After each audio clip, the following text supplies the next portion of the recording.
Combs. Puff Daddy? Yeah. P. Diddy, whatever you call himself these days. Yeah, go ahead. I had sex with Cassie and Sean.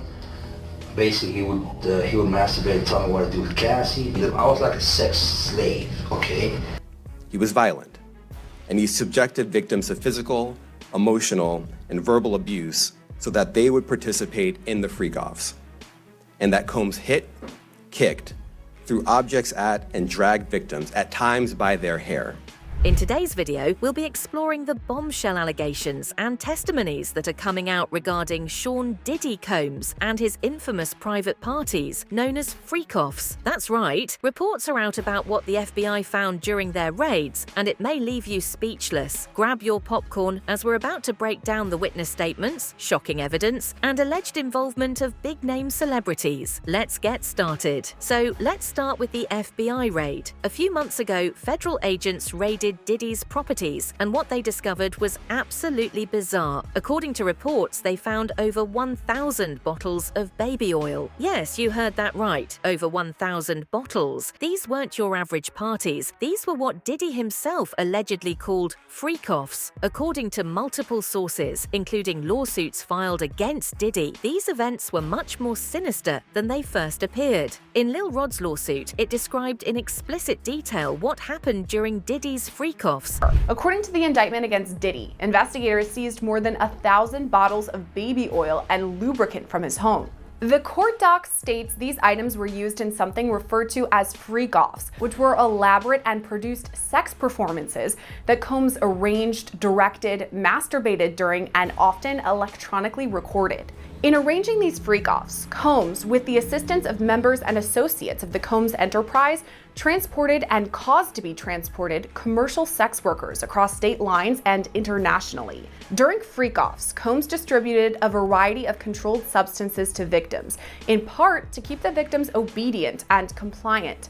Sometimes, unbeknownst to the victims, Combs kept videos he filmed of victims engaging in sex acts with commercial sex workers. After freak-offs, Combs and the victims typically received IV fluids to recover from the physical exertion and drug use. So Diddy's business employees allegedly facilitated these freak-offs by stocking the hotel rooms in advance with the required freak-off supplies, including controlled substances, baby oil, lubricant, extra linens, and lighting. Now, let's talk about one of the most critical witnesses, Cassie Ventura. Many of you probably remember Cassie from her days as a rising pop star under Diddy's label, but her role in this scandal is much more disturbing. Reports have surfaced claiming that Cassie was not only present at these freak-offs, but also tried to escape from one of them. In fact, the infamous video of her being hit by Diddy in a hotel happened right after she tried to escape from one of his freak-offs. This wasn't just a simple disagreement, it was a direct consequence of her trying to distance herself from these outrageous events. It's clear that Cassie has a wealth of information regarding these freak-offs, and her testimony might be one of the most crucial pieces of evidence against Diddy. According to the complaint, Combs became extremely intoxicated and punched Miss Ventura in the face, giving her a black eye. The complaint says as she exited, Mr. Combs awoke and began screaming at Miss Ventura. He followed her into the hallway of the hotel while yelling at her. The complaint goes on to say he grabbed her and then took glass vases in the hallway. Let's rewind to 2018, when a man named Jonathan Oddie was arrested for shooting up a Trump-owned establishment. While in police custody, he made some pretty outrageous claims that at the time seemed too wild to believe. He told police that he was Diddy's sex slave and made numerous allegations against him. Back then, many people brushed off his allegations, thinking he was crazy. But now, as these new revelations come to light, it seems like Oddie's story wasn't as far-fetched as everyone thought. This man, who many assumed was just another person making bizarre claims, might have been telling the truth all along. Do you know Sean Combs? Puff Daddy? Yeah. P. Diddy, whatever you call himself these days. Yeah, go ahead. Yeah, he's part of what's called the Boule. The Boule is a branch of the Illuminati. Okay. It's the black people. Okay. Quick aside here, the Boule is a real thing. It's the senior leadership of Sigma Pi Phi fraternity. Our understanding, it's the oldest postgraduate fraternity founded by and for black men. It was secret in the beginning, but not anymore. It's been rumored that Sean Combs might be a member, but he's not. Tom, first let's start there. When you're interviewing somebody like this, who allegedly just shot up a public property, you have to take what he says with a grain of salt, I imagine, but you don't want to just ignore everything he's saying, right? No, not at all. And you know what? I was always taught when you're doing an interview like that, you do more listening than you do talking. And you let them talk, because it's amazing what people will bring up when they're in the situation that this individual was in. People will give up anything they have in their back pocket, experiences they've had, or who they've had them with. Oddie even mentioned other big-name celebrities like Rick Ross, DJ Khaled, and Cassie Ventura as part of this twisted web. As more pieces of the puzzle come together, his statements from 2018 are starting to gain credibility. Combs. Puff Daddy. Yeah. P. Diddy, whatever you call himself these days. Yeah, go ahead. I had sex with Cassie and Sean. Basically, he would masturbate and tell me what to do with Cassie. I was like a slave, okay? For them, that's what I was. That's all right? I caught herpes, and I came back and I sued him for the herpes and won. But Diddy and Ross, which they good buddies, okay?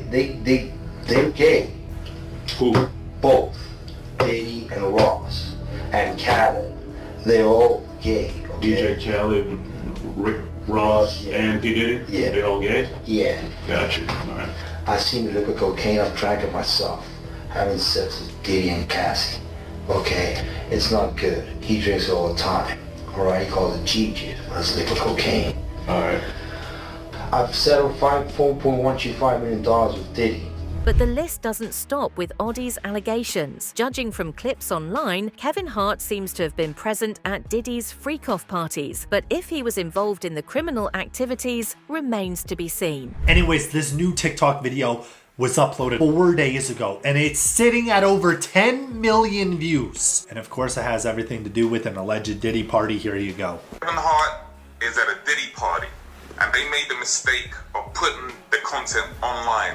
So I'm about to show you some darkness, okay? So watch the video. You're about to see it's not a normal thing that's happening. I'm trying to cover up as much as I can. And just watch what happens to the girl surrounded by water. Watch what happens to her. Just keep watching. It's about to happen.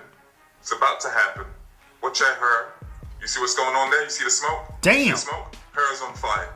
What? Kevin Hart finds it hilarious. What? I mean, I don't think it's no secret that Kevin Hart attended these parties. I mean, you guys can go over to Diddy's YouTube channel and see his 50th birthday video or whatever. Kevin's in it. According to Gene Deal, a former bodyguard for Diddy, there is far more evidence than what's currently being talked about in the media. Gene claims that the FBI has tons of freak-off tapes in custody acquired during their raids. These tapes are reportedly being used to build the case against Diddy.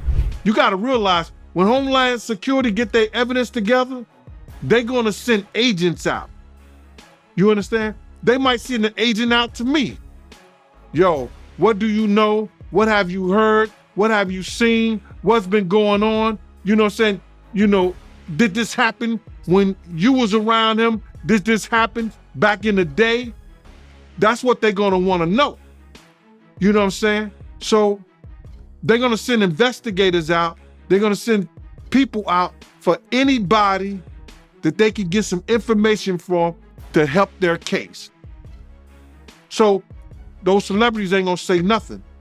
You know, you got your man Stevie J speaking on it right now. He'll be one of the first dudes that they'll probably pull to the side and say, yo, well, you say that your man, I heard you on TMZ say that he never did this and he never did that. But ain't this you? If those pictures or those films or anything like that exist. You know what I'm saying? That's what they pay those agents to do. The most recent bombshell comes from a woman named Thalia Graves, who has come forward with her own lawsuit against Diddy. Even now, the odds are continuing to stack up against Diddy. In her lawsuit, Thalia, through her attorneys, sues Sean Diddy Combs, also known as the defendant, and another individual and other entities. And let's not forget LeBron James. During Diddy's dance-a-thon at the height of the COVID-19 pandemic, LeBron even said there ain't no party like a Diddy party, suggesting he might have attended these infamous parties. Given LeBron's history of cheating rumors, his involvement in these events is alarming and raises more questions. Everybody know ain't no party like a Diddy party, so. Yeah, that's what's up. Yeah.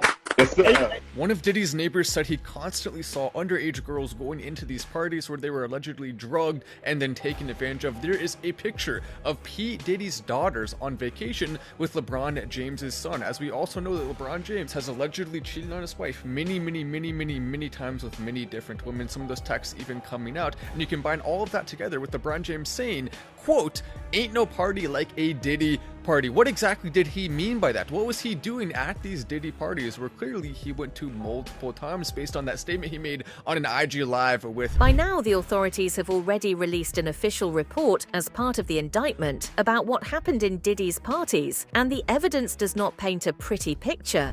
The indictment alleges that Combs abused and exploited women and other people for years, and in a variety of ways.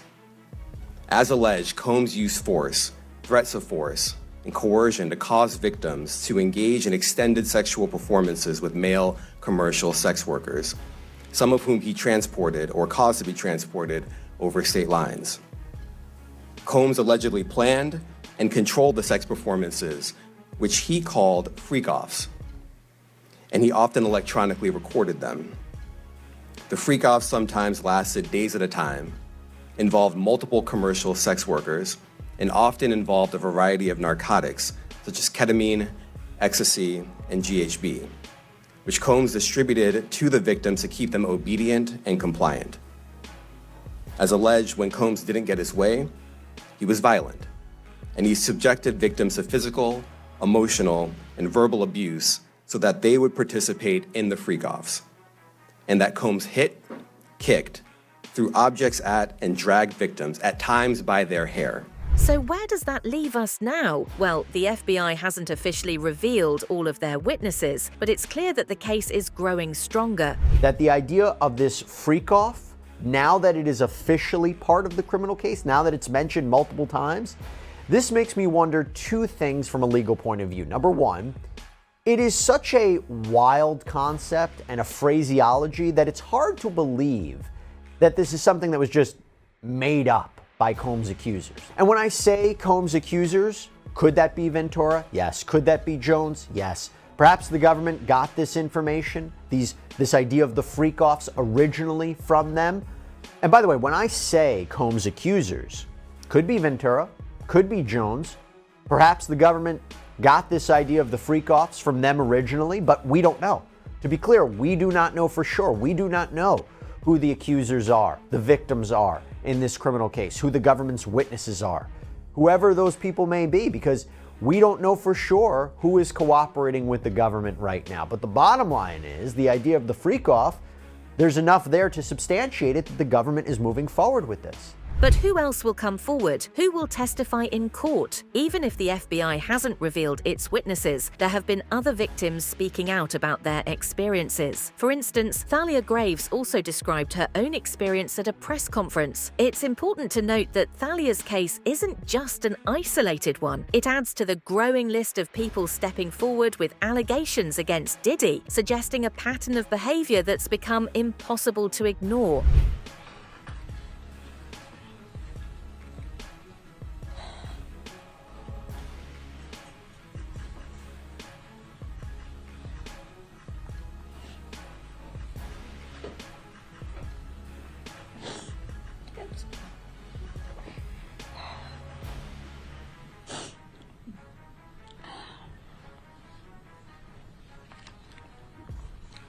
The internal pain after being sexually assaulted has been incredibly deep and hard to put into words. It goes beyond just physical harm caused by and during the assault.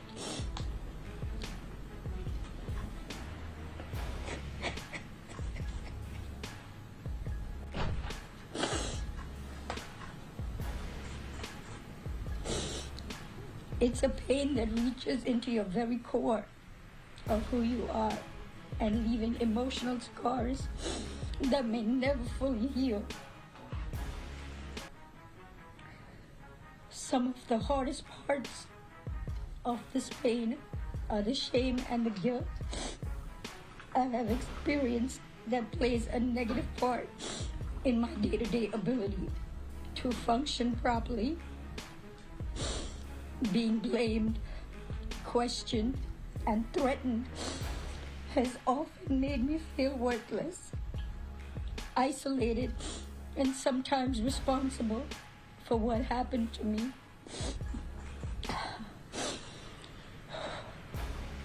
My family issues made the pain even worse.